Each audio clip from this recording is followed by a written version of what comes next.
বর্তমানে অভিনেত্রী জান্নাতুল সুমাইয়া হিমির নতুন নাটকের কিছু ছবি ও ভিডিও সামাজিক যোগাযোগ মাধ্যমে ছড়িয়ে পড়ার পর শুরু হয়েছে তুমুল আলোচনা।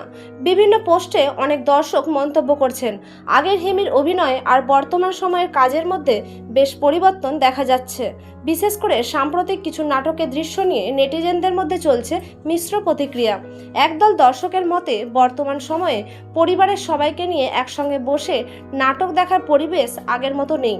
অন্যদিকে অনেকেই বলছেন একটি নাটকের কয়েকটি ছবি বা ছোট ভিডিও ক্লিপ দেখে পুরো গল্প বা বার্তা বিচার করা ঠিক নয়, কারণ সম্পূর্ণ নাটক না দেখে কোনো সিদ্ধান্তে পৌঁছানো বিভ্রান্তির সৃষ্টি করতে পারে। এদিকে সামাজিক যোগাযোগ মাধ্যমে ভাইরাল হওয়া এসব পোস্টে নানা ধরনের দাবি করা হলেও আমাদের টিম বিষয়টি যাচাই করে দেখেছে। এই দাবিগুলোর পক্ষে কোনো নির্ভরযোগ্য আনুষ্ঠানিক বক্তব্য বা নিশ্চিত তথ্য পাওয়া যায়নি। তাই ভাইরাল পোস্ট বা ভিডিও দেখেই কোনো সিদ্ধান্ত নেবেন না। আগে তথ্য যাচাই করুন, তারপর নিজের মতামত গঠন করুন। গুজব ছড়াবেন না, গুজবে কান দেবেন না। আপনার মতামত কমেন্টে জানাতে পারেন। যদি আপনি আমাদের চ্যানেলে নতুন হয়ে থাকেন তাহলে দয়া করে সাবস্ক্রাইব করুন। ধন্যবাদ।